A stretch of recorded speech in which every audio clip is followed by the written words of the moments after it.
voudrais prendre avec vous 4 métaphores. Il y en a un peu plus dans le livre, mais je me suis dit qu'avec 4, je serais cool pour vous en parler.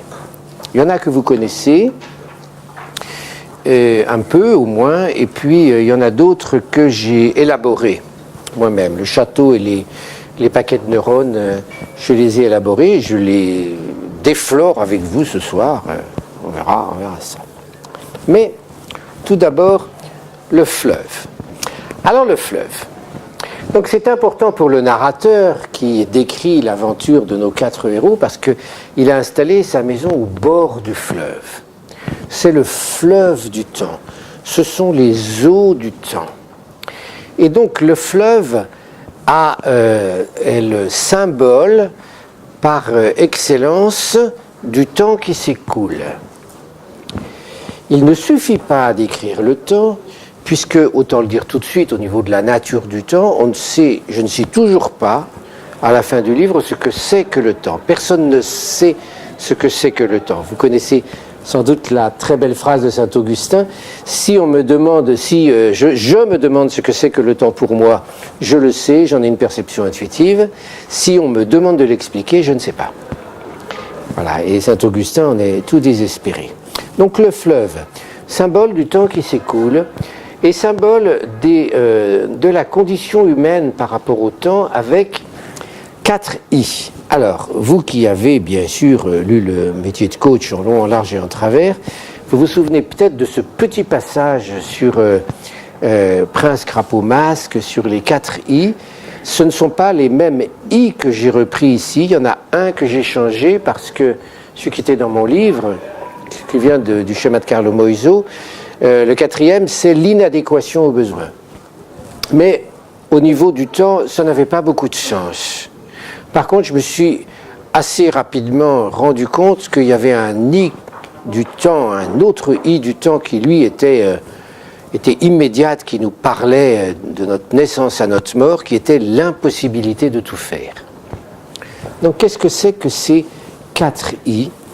Qu'est-ce que c'est que cette métaphore du fleuve ? Comment tout ça se conjugue ? La métaphore du fleuve, elle est très ancienne. Vous avez, peut-être que vous avez vu Quai d'Orsay, certains. Donc il y a celui qui joue le ministre qui parle sans cesse d'Héraclite. On l'appelait Héraclite l'Obscur parce que ses propos, ses principes peuvent être pris par n'importe qui, pratiquement dans n'importe quel contexte, en ayant l'air mystérieux. D'où l'énarque ministre des Affaires étrangères qui utilise Héraclite parce que si vous êtes un peu embêté, vous placez un bout d'Héraclite et puis les gens font parce que c'est l'Héraclite l'Obscur. On ne comprenait pas ce qu'il voulait dire, mais justement, c'est pour ça qu'il avait une aura. C'était du transfert, mais bon. Donc Héraclite, il disait cette phrase, on ne se baigne jamais dans le même fleuve. Alors avec mon esprit retors, j'ai dit c'est pas vrai parce qu'il suffit que je cours un peu et je rejoins en aval l'eau dans laquelle je me suis déjà baigné, je peux me replonger dedans. Bon, c'est pas vrai, hein, si je me replonge dedans, ça sera pas le même paysage. On ne se baigne jamais dans le même fleuve. Donc le fleuve du temps est le symbole de l'irréversibilité du temps qui s'écoule. Donc on ne peut pas remonter le cours du temps, sauf dans les films ou les contes. Dans les visiteurs, on ne peut pas remonter le cours du temps, c'est irréversible. On ne peut pas revivre ce qu'on a vécu, c'est impossible, et pourtant on le cherche. Prenez ce livre très drôle que moi j'ai adoré, qui s'appelle « Le potentiel érotique de ma femme ». Certains l'ont lu ? Il faut lire ça, c'est de Fuenquinos. Et donc, dans le potentiel érotique de ma femme, il y a un gars, il se marie, il est là avec sa femme, et ils s'entendent assez bien, mais un jour, sa femme elle est en train de laver les vitres, et se percher sur un escabeau. Et là, il a le flash érotique de sa vie. Il voit les jambes de sa femme perchées sur son escabeau, alors lui, elle a les yeux, il s'est dit, mais ça c'est une merveille, je suis en train de... C'est intense, il est là. Bon, et alors donc, il va essayer de violer le principe d'irréversibilité, donc en essayant de revivre cet instant, comme on essaye de revivre, certains amoureux parfois revivre les vieilles amours. Et donc il fait exprès de salir les vitres pour que sa femme les nettoie. Et puis, bon, mais il ne peut pas lui demander de nettoyer les vitres tous les jours, parce que, bon, il est gentil, mais... Alors, il installe une caméra. Il salit les vitres, il installe une caméra pour visionner sa femme dès qu'elle nettoie les vitres pendant qu'il n'est pas là. Qui met la caméra, mais la femme s'en rend compte, et puis elle appelle un copain, et devant la caméra, elle fait semblant de faire crac-crac avec lui pour que son mari soit jaloux. Ça finit bien. Voilà. L'histoire de l'irréversibilité du temps. Alors on se dit, on est à l'âge adulte, on se dit, ben non, ça, on sait bien que c'est pas possible, n'empêche qu'on y croit encore un peu. Ou bien quand on regarde des vidéos ou des photos, on essaye de remonter le temps. Le deuxième I, c'est l'inéluctabilité. Donc nous savons que des événements vont arriver inéluctablement. Les cheveux blancs, la vieillesse, mais même plus tôt, la puberté pour un adolescent, et puis surtout la mort. Nous savons que notre mort est inéluctable. On ne sait pas quand, mais on sait qu'on va tous y passer. C'est inéluctable. Le troisième, c'est l'imprévisibilité. Tout ça, je l'avais appris de Carlo Moiso. L'imprévisibilité, on ne sait pas ce qui va nous arriver. Et le quatrième, c'est l'impossibilité de tout faire, qui est dramatique. Parce que, là, je fais appel à ce qui nous est commun.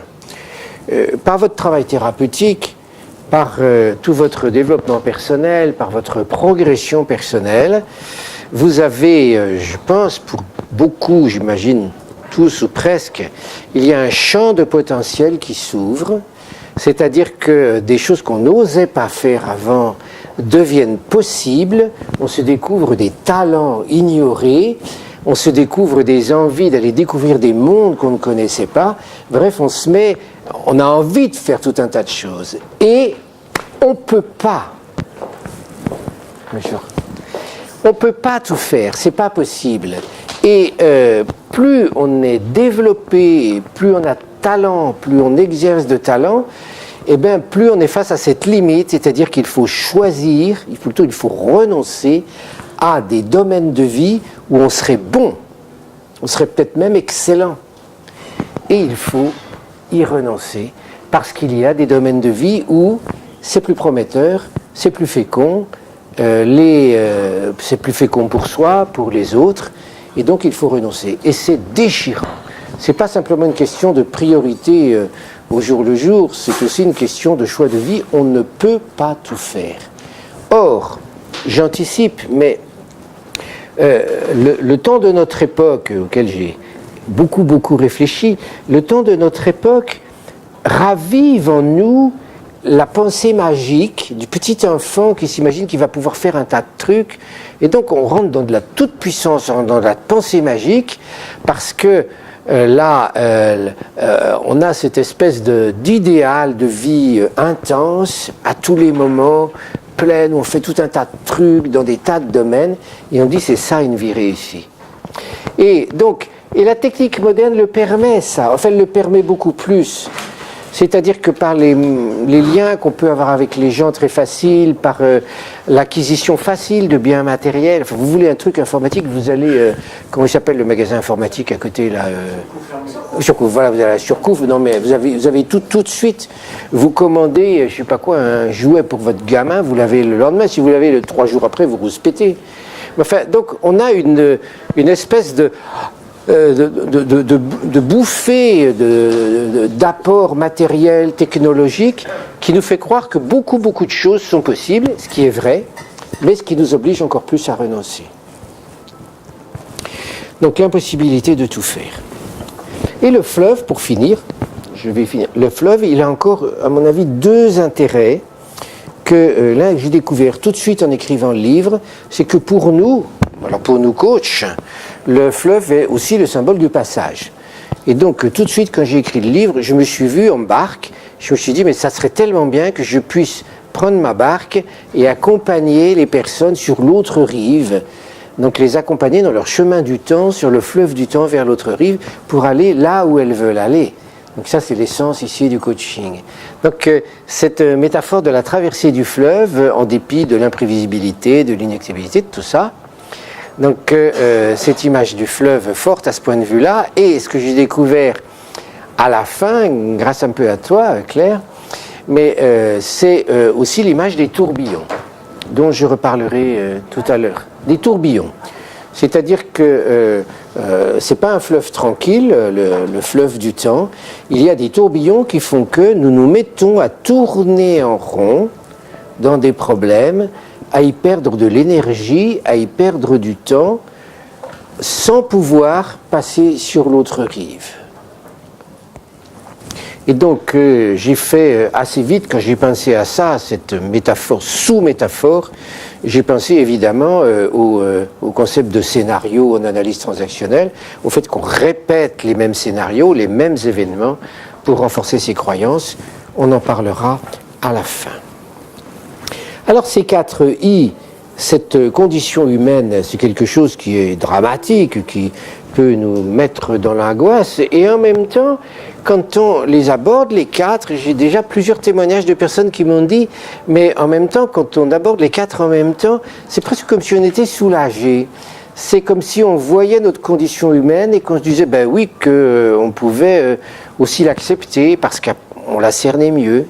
Parce que ces fameux 4 I, ils ont tout de même des gros avantages. C'est que si vous prenez l'irréversibilité du temps, c'est évidemment c'est embêtant, mais en même temps c'est un aiguillon parce que on sait que le temps avance et qu'il y a des choses, il faut qu'on s'y mette maintenant si on veut les réaliser. Donc ça, il faut donc c'est l'aiguillon sans cesse de se dire, mais ce qu'il y a d'important, est-ce que je bicoltine, est-ce que je m'y mets, est-ce que je procrastine, qu'est-ce que je fais? Donc c'est un aiguillon. Pour l'imprévisibilité de la mort, je vous donne, évidemment, on ne sait pas quand est-ce qu'on va mourir, ça nous angoisse ou ça ne nous angoisse pas, mais enfin c'est embêtant. Mais en même temps, c'est une incitation à vivre au présent, aujourd'hui, parce que je me dis, si je meurs demain, je ferais peut-être mieux de vivre bien aujourd'hui. Donc il y a là aussi un aiguillon qui pousse à vivre au moment présent. J'ai une critique du moment présent dans mon livre assez acerbe, du faux moment présent. La question des priorités, c'est au niveau de l'impossibilité de tout faire. On ne peut pas vivre efficacement, on ne peut pas vivre le temps de sa vie sans priorité. Et puis également, dernier point, il y en a d'autres, mais c'est l'histoire du lâcher-prise. Parce que quand vous êtes sur le fleuve du temps, il y a un moment, vous vous rendez compte qu'il faut lâcher les rames et puis simplement se laisser aller au fil du temps, c'est le cas de le dire. Voilà la métaphore du fleuve.